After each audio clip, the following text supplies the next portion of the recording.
Oh, dangerous cross, Cavani! It's them again!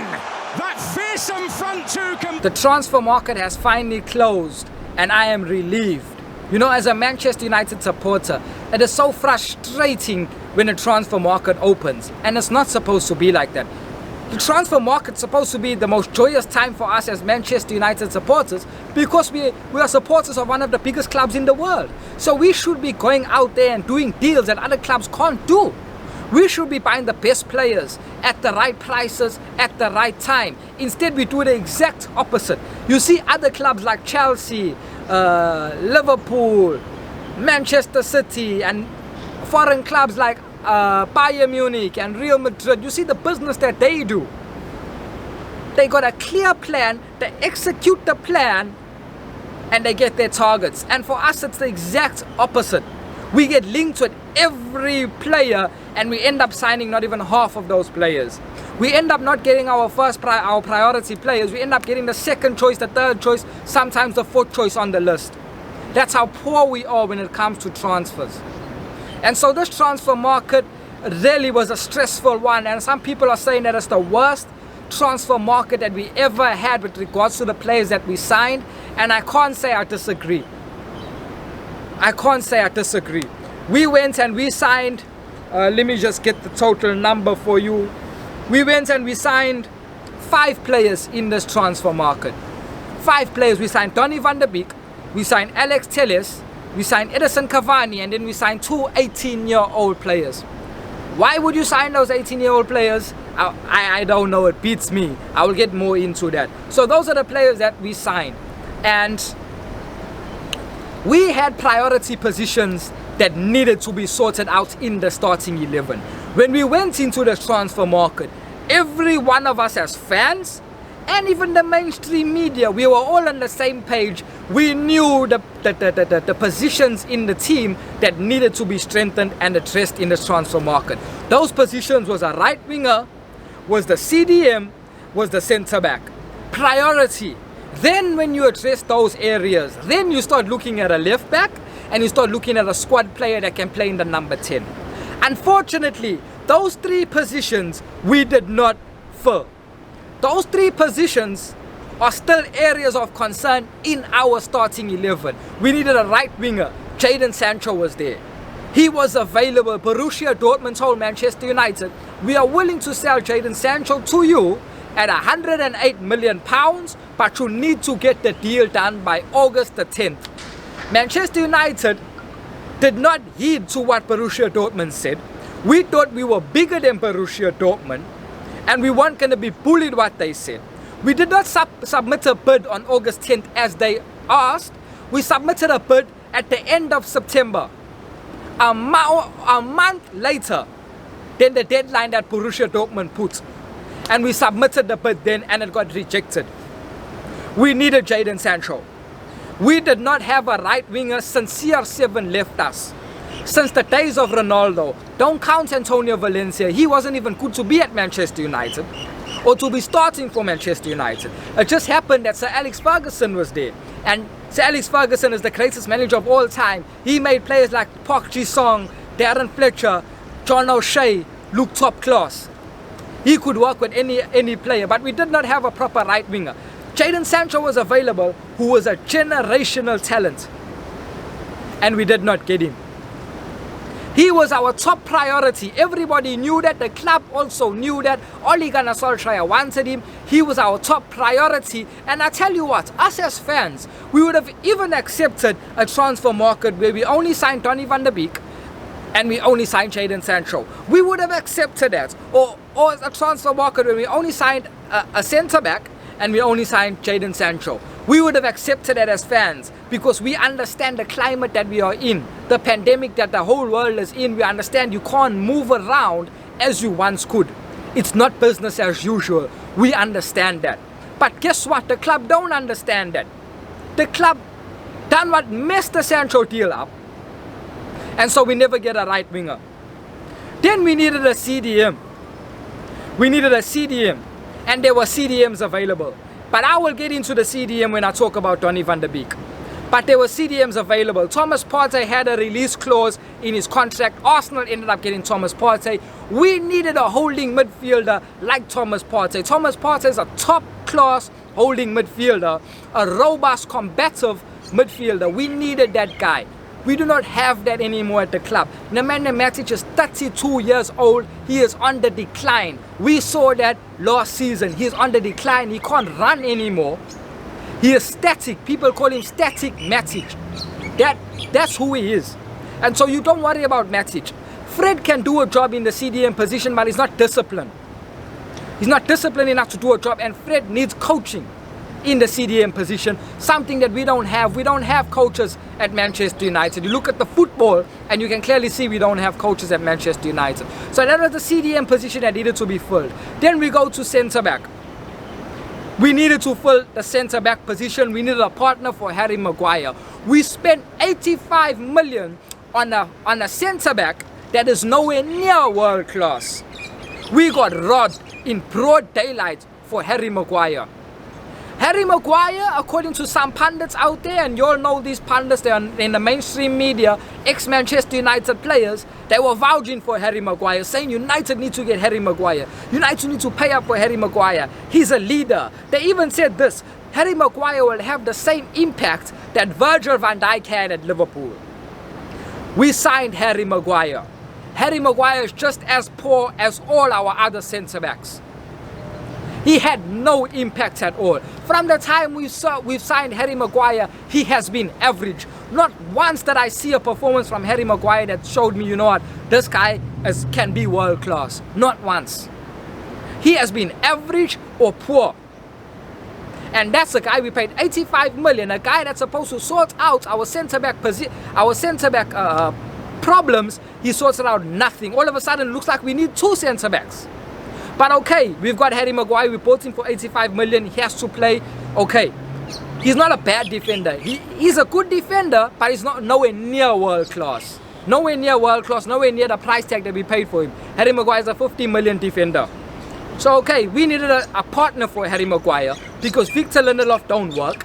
They're the same type of player. Eric Bailly is always injured, and you don't know what you're gonna get with Eric Bailly. His head is gone. You know, his head. Sometimes he can make a rash tackle in the box. Sometimes he can, as you saw against the Spurs game, he made a pass directly across his box. How do you do that? That's what he done. He ended up giving the ball away to Harry Kane. That's Eric Bailly. So we needed a centre-back. There were centre-backs available. You know what Oli done? And that's what I'm saying. Oli is also to blame for the transfer market because Oli wanted a left-footed centre-back. Why do you need specifically a left-footed centre-back? I don't understand. I will understand it if we are a total footballing team, if we play fantastic football, and so a total footballing team, you know, they want to have balance in their play. They want to be able to pass the ball out to the left, pass the ball out to the right. I get that. Total footballing team like Manchester City, like Barcelona, like Ajax, they play with left-footed centre-backs. You have to be left-footed centre-back to play for those teams. I understand it. We are not a total footballing team. We are not a total footballing team. We can barely play football. We cannot even play football. When you give us the ball, we don't know what to do with it. So I don't understand Ole Gunnar's logic and thinking behind prioritizing a left-footed centre-back. Because when I look at Liverpool, they don't have a left-footed centre-back, yet they're winning all the major trophies every year. When I look at Real Madrid, who was the greatest club in the history of the sport, when I looked at them dominating in recent years, Champions League, they did not play with a left-footed centre-back. You do not need that to play good football. You do not need that to win trophies. Why Ole Gunnar Solskjaer made that a priority? It shows you he's got a lack of knowledge. And so he tapped up Nathan Ake at the end of the Bournemouth game that we played last season. Oli went and put his hand around Nathan Ake and said, keep it up, we are looking at you. Guess what? Nathan Ake turned us down to go to Manchester City and be a squad player at Manchester City. And that's the level where Manchester United are, and where you and I as fans need to understand that's where we are. If we ever go into a bidding war with a big club like Manchester City, Liverpool, Bayern Munich and all these other clubs, we will lose. No one is going to choose Manchester United over these clubs. I'm a Manchester United fan. But if I was a professional footballer and I have Manchester United and Real Madrid or Barcelona or Bayern Munich, I'm not coming to Manchester United. Because Manchester United are not serious. When Ed Woodward is running the club, and when you got a manager like Ole Gunnar Solskjaer, I'm sorry, they are not serious. Those two guys need to get away from the club. They are not serious. And you look at the careers of Paul Pogba. Paul Pogba made a bad decision by coming to us because his career has gone downwards. He was winning titles at Juventus, going to Champions League finals, getting to the Ballon d'Or team of the year, and look, he can't even win Europa with Ole. It's embarrassing. So, what was I saying? Yes, so we needed a centre-back.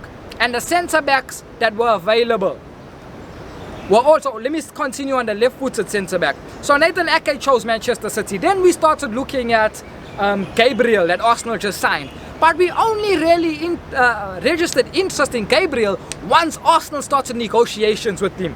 Why did we have to wait for that? Because we got incompetent people running the transfers. There were defenders that were available. Upamecano was available. Ruben Diaz was available. Milan Skriniar was available. But I'll take Milan Skriniar out because I don't really think he's a top-class centre-back. But these two centre-backs, Upamecano and Ruben Diaz, are top-class centre-backs. Upamecano is the best young centre-back in the world. I guarantee you, take my word for it. Give Upamecano 2 years at a top club. He needs to leave Leipzig. Once he leaves Leipzig, give him 2 years at that top club that he's at, he'll be the best centre-back in the world. He's got all the potential to do it. He's got all the talent to do it. Upamecano was available for about 50 million. Why didn't we go and get that signing? We only started looking at Upamecano when Upamecano signed a new contract with Leipzig. How stupid are the people at Manchester United? You will never get a player when he just signs a new contract. You will never get him. The same month that he signed his new contract, United registered interest. So you're telling me how stupid? No one at Manchester United knew about Upamecano. No one. We've got a whole scouting system, a recruitment department. We've got a manager that needs to know what's happening in the footballing world because it's his job to do that, to know what's happening around. No clue about Upamecano. Then there's Ruben Diaz that was at Benfica. Nobody wanted Ruben Diaz. City came for Ruben Diaz at the end of the transfer window when their deal with Koulibaly was off. When their deal collapsed with Koulibaly, that's when they came for Ruben Diaz. But Ruben Diaz was available throughout the transfer window. He was nowhere near on United's list. Why? That I blame our manager, guys. I blame Ole Gunnar Solskjaer for that. Because Ruben Diaz and Upamecano are better defenders than Nathan Ake and that Gabriel guy from Arsenal. They are better. So why were we looking at those defenders and not looking at defenders that were available in the whole of the transfer window? Why? I blame the manager for that. So we did not sort out our right wing position. We did not sort out the CDM position. That, trust me, in this season, give it a couple more games, it's going to be a huge problem. A huge problem. CDM position we never sort out. Centre back position we never sort out. All of a sudden the mainstream pundits are going hysterical because of the centre back partnership, which was always a problem last season. And now it's just magnified. The same way the CDM position's about to magnify as well. We didn't sort out those three positions we needed to sort out. We did not sort them out. Instead, we've got other players. Instead, we went, and this brings me to Donny van de Beek. We've signed Donny van de Beek. Okay, the fans were very emotional. At the time when we signed Donny van de Beek, there was a lot of negativity surrounding Manchester United because we saw clubs like Chelsea doing business, Manchester City doing business, and we were standing still. So Manchester United signed Donny van de Beek, and it kept some of the fans happy and some of the fans quiet. And that was the intention of the signing of Donny van de Beek. But when we think of it now, in cold, when we step back and think of it now, the signing Donny van de Beek should have never happened until we signed a CDM. Donny van de Beek is a midfielder. Why are we signing Donny van de Beek before we signing a CDM? Ole Gunnar, that's what I'm saying. Ole is as much blame as the board. Because Ole is the manager. He should have said, you know what guys, don't get Donny van de Beek first. Go and get Thomas Partey. Put 10 million on this Donny van de Beek transfer. Go and get Thomas Partey, release clause. It's such an easy transfer. When a player has a release clause, you don't have to talk to the club. You pay the release clause and that's it. So it's such an easy transfer. Ole should have said, don't get Donny van de Beek as yet. Pause that transfer. Put 10 million on that and go and get Thomas Partey, who sorts out our starting 11 issues. We've got starting 11 issues. Before you worry about sorting out the squad, worry about sorting out the starting 11, guys. The starting 11 is the problem. The starting 11 is the team that wins and loses you games. Before you worry about the squad, sort out our starting 11.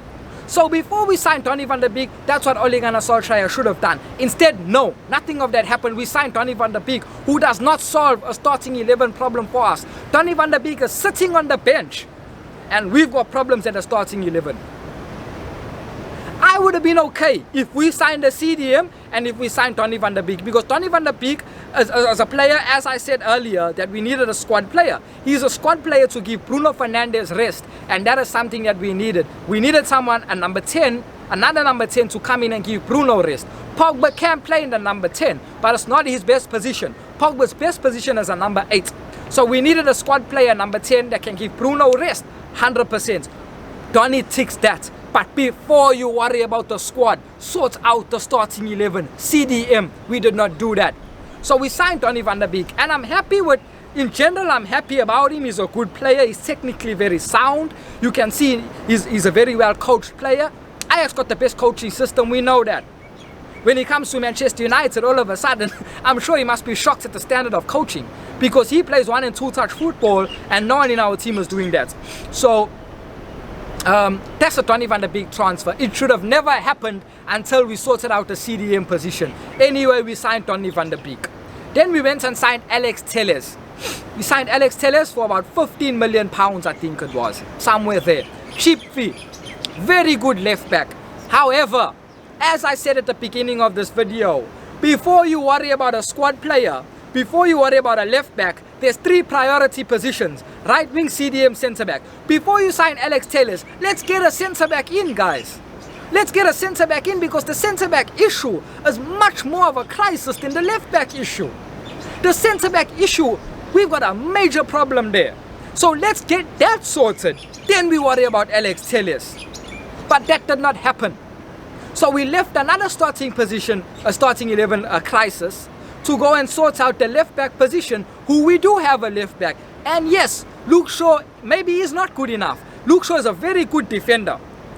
One-on-ones, not many people get past Luke Shaw. But going forward, Luke Shaw doesn't do enough. And again, I blame the manager, because Luke Shaw got the potential to do it. Luke Shaw at one stage did do it. Can you remember under Louis van Gaal when Luke Shaw was playing? Can you remember how he was bombing forward? Can you remember where he got his injury? Remember when he got that big injury? Where was it? In the opposition's box. Because Louis van Gaal demanded Luke Shaw to attack. And as a manager, you put demands on players. Ole should be demanding that Luke Shaw, he should tell Luke Shaw, if you are not attacking your fellow fullback, if you are not getting to the byline and whipping in crosses and taking shots and making good passes and going up and down that wing, you are not going to start the next game. Ole needs to put that demand on Luke Shaw, and it's the same demand that he needs to put on Paul Pogba. He needs to tell Paul Pogba, I need you to run back. I need you to close down. I need you to track back. Paul Pogba does not want to do that. I watched Paul Pogba in the Spurs game. The man was jogging back, and then a couple of minutes later, when Ole put him in a number 10 position, I saw him sprinting at full speed, attacking the box, that even Tottenham defenders couldn't catch him. But he's jogging back when it's time to defend. That is unacceptable, and I blame the manager. The manager needs to be putting demands on his players, but it's freestyle football. So we signed Alex Telles, who is a very good left back going forward. But defensively, he's got some questions to answer, and we will see defensively. And it's bad because he's got Harry Maguire next to him. Harry Maguire is covering Alex Telles when Alex Telles bombs forward, and that's trouble. That's trouble, because the opposition, all they have to do is go on that wing, our left wing, which is their right wing. They have to attack that wing. Harry Maguire is not catching anyone in a foot race. We've got very big problems. So I can foresee problems there already. I can foresee Alex Telles bombing forward, and on a counter-attack on that wing, we're going to suffer. So we signed Alex Telles. Then we went and signed Cavani, who, for me, I'm one of Cavani's biggest fans. I love what Cavani does. Cavani's been one of the best strikers in the world in the past couple of years. I love him. He's a proper hitman. He's a proper target man striker. He scores with his right foot, with his left foot, with his head. He's a complete striker. He gives us something that we don't have. However, I think the Cavani deal was a panic buy. A panic buy because he was available in June as a free agent. The fact that we got him on the transfer day deadline, the deadline day, tells you that it's a panic buy.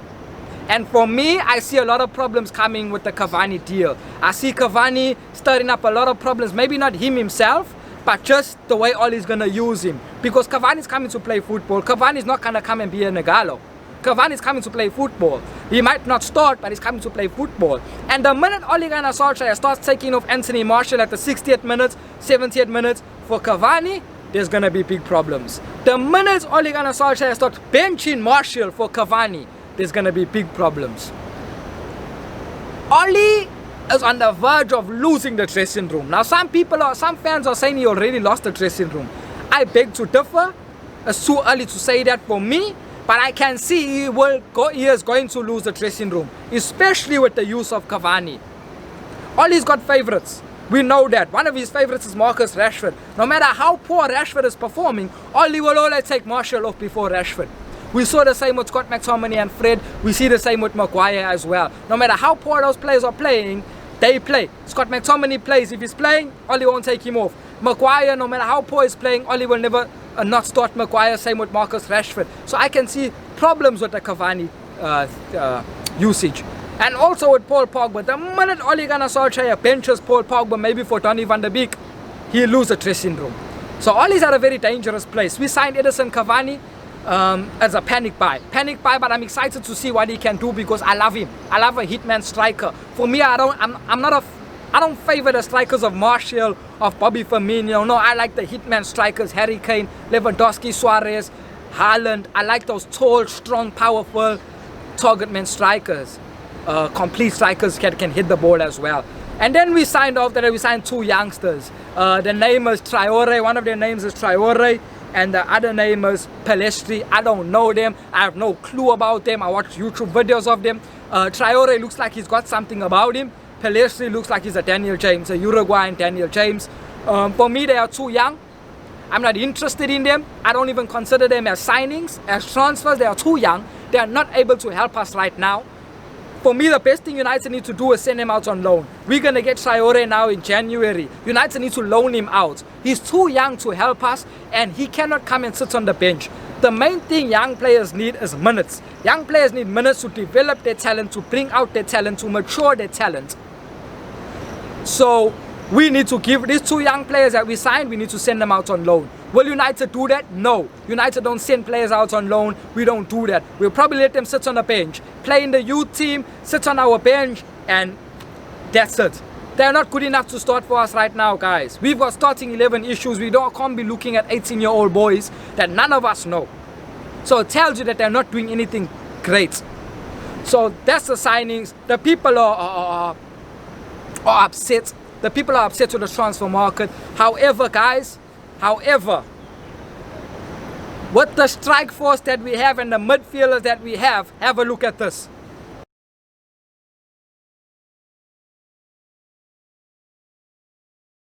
With that strike force and those midfielders, top 4 is easy and should be the minimum target. Top 4. Maybe not 3rd place, but 4th place. With those strikers, with those forwards and that midfield, we should be getting top 4. That we've got a much better first 11 and squad, a much better team than Everton. We've got a better midfield and a better attack than Chelsea. We need to be getting top 4 with that strike force and with those midfielders. But the mood at Manchester United is unpleasant. It is not a good mood. So I foresee actually Ole Gunnar Solskjaer getting sacked. I can see it, guys. These results that we got against Tottenham, we're gonna get more of those results. Maybe not 6-1. That is a big score. But we will be losing more games. We will be drawing more games. Because our manager just doesn't have a clue, and also because he's on the verge of losing the dressing room, and also because of the transfers. How bad it was. There's a cloud of negativity around Manchester United,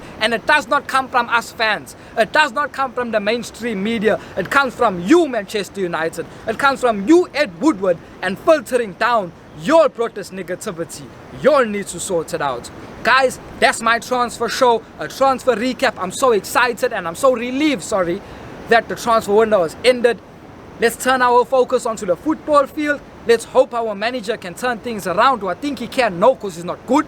But let's just hope that we can for the sake of Manchester United. Let's hope we can get top 4. I'll see you guys.